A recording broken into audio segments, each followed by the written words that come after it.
बताते हैं आपके लिए बेहतरीन ट्रेडिंग कॉल्स भी लेकर आते हैं। सबसे पहले आज शुरुआत कर लेते हैं वापस से चांदी के साथ, क्योंकि यहाँ पर जबरदस्त गिरावट दिख रही है। शुरुआती कारोबार में हमने देखा 6% के आसपास की गिरावट दिख रही थी। वो गिरावट थोड़ी सी कम जरूर हुई है, लेकिन अभी भी चांदी का मार्केट 4.5% नीचे है, 2,40,000 के नीचे।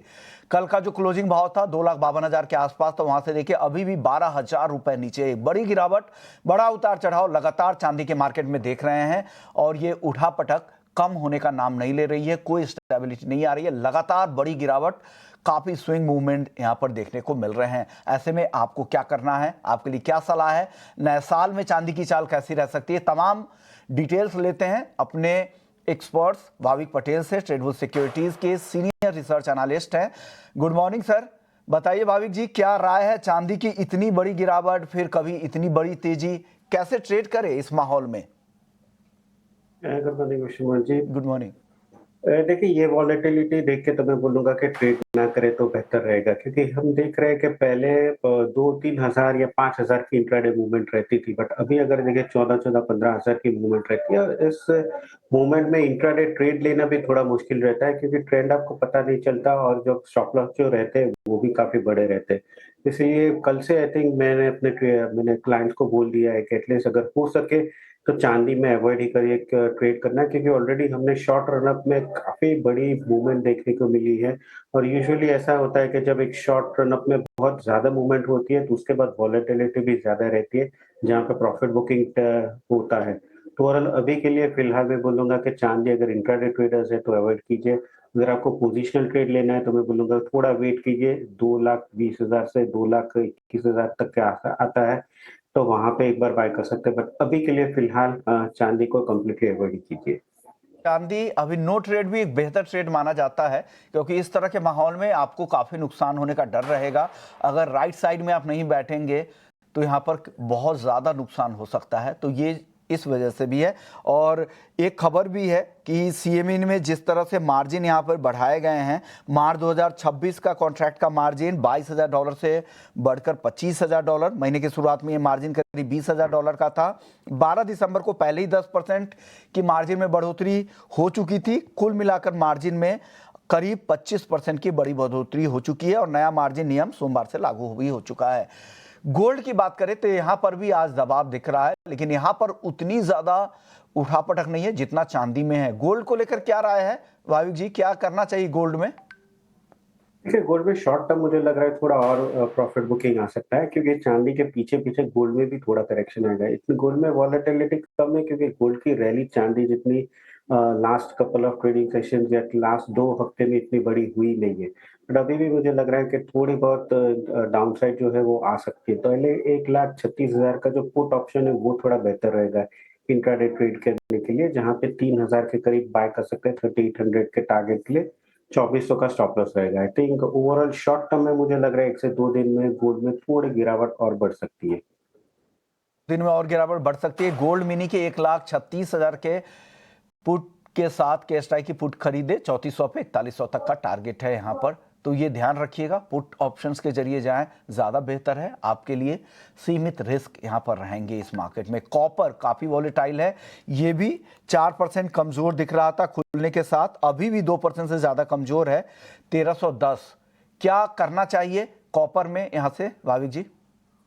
देखिए, कॉपर में अभी भी बाय करना चाहिए, क्योंकि जो फंडामेंटल स्टोरी है वो चेंज नहीं हुए। हाँ, ये है कि अभी पैरिटी थोड़ी एमसीएक्स और इंटरनेशनल मार्केट में देखें तो थोड़ी बड़ी है, कि जहाँ पे हमारे यहाँ एटलीस्ट 70-80 पॉइंट्स का प्रीमियम ट्रेड कर रहा है।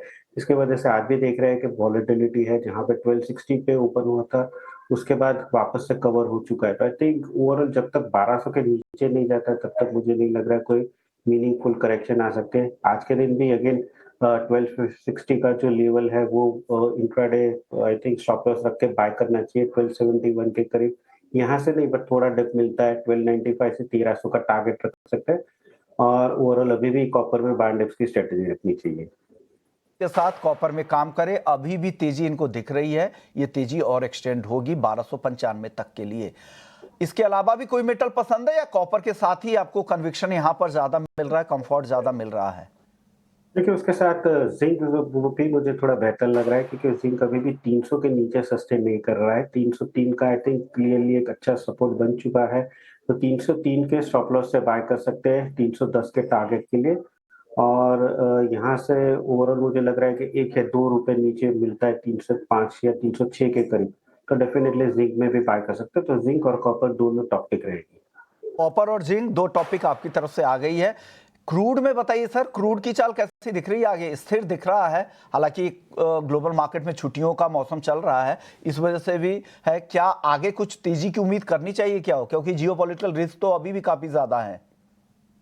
ये जियोपॉलिटिकल रिस्क थोड़ा और बढ़ रहा है जहाँ पे सऊदी अरेबिया ने भी येमेन पे अगर हम देखें तो अटैक किया है, तो इसकी वजह से लग रहा है कि एटलीस्ट बॉटम जो है वो थोड़ा बन चुका है। बट अगेन ऊपर की side pressure supply over supply की वजह से आ रहा है। तो क्रूड अगर देखें तो 53.30 के ऊपर सस्टेन नहीं कर रहा है और नीचे अगर देखें तो 51.50 के नीचे नहीं जा रहा है। तो एक रेंज में ही फंसा हुआ है।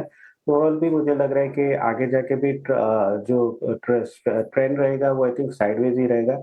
अभी के लिए फिलहाल थोड़े जियोपॉलिटिकल कंसर्न्स की वजह से अंडरटोन स्लाइड बुलिश है। तो ओवरऑल मुझे लग रहा है 53 से 53.50 तक का एक प्राइस अपसाइड जो है वहाँ पे कैप हो जाएगा। तो आज के दिन फ्यूचर में 5200 के करीब बाय कर सकते हैं 5280 के टारगेट के लिए 5170 का स्टॉप लॉस रख सकते हैं। 5100 के नीचे जाता है तो ये लग रहा है कि कोई करेक्शन आएगा। तो ये रहा क्रूड पर आपकी तरफ से। आगे नेचुरल गैस में कोई कॉल बन रही है क्या? अगर ऑप्शंस में मौके हैं तो वो बता दीजिए।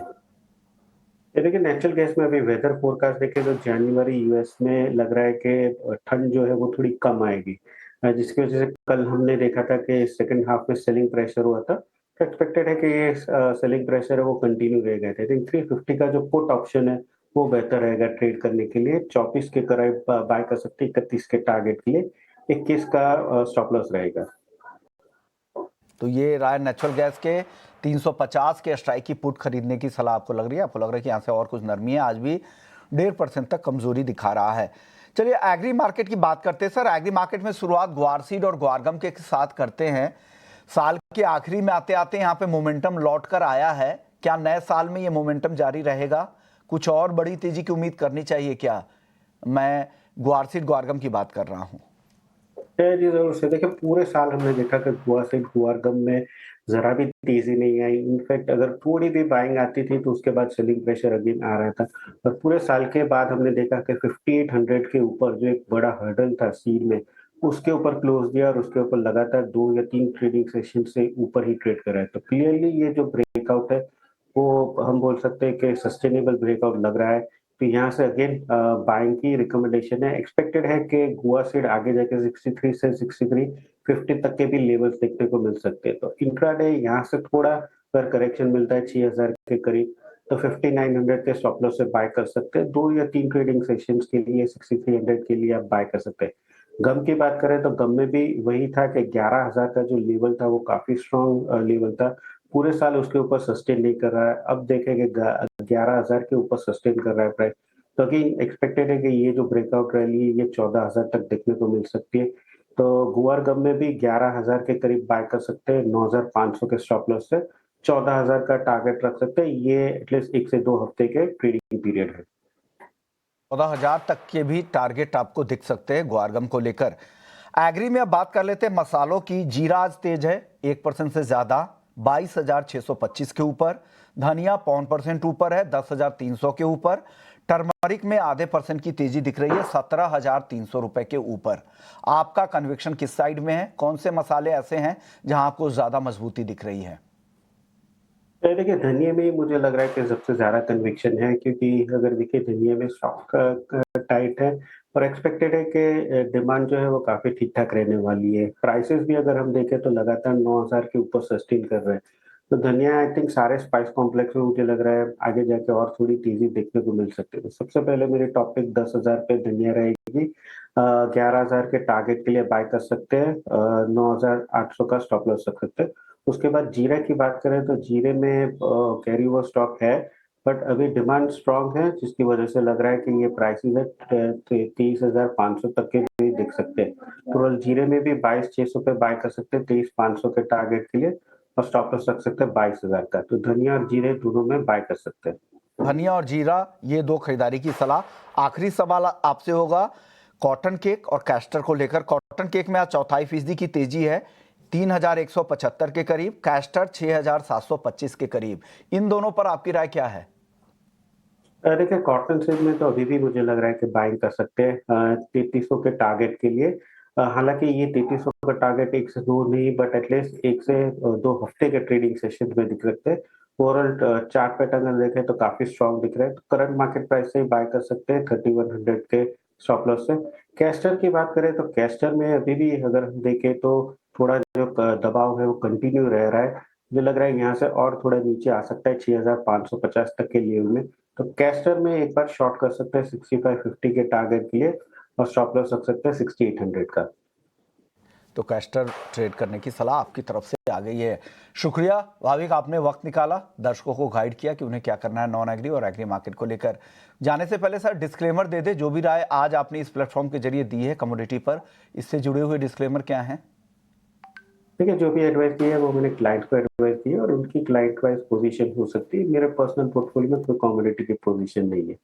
प्रिया, आपका, आपने वक्त निकाला, दर्शकों को गाइड किया कि उन्हें करना क्या है कमोडिटी मार्केट में। वक्त है ब्रेक का। ब्रेक के बाद जब लौटेंगे तो मार्केट आउटलुक 2026 आपको बताएंगे। और आज जो हमारे साथ खास मेहमान हैं उनका नाम है DR चोकसी फिनसर्व के MD देवेन चोकसी। उनसे समझेंगे 2025 साल का आखिरी दिन में हम कारोबार कर रहे हैं, कल से नए साल की शुरुआत हो जाएगी। क्या कुछ नए साल में होने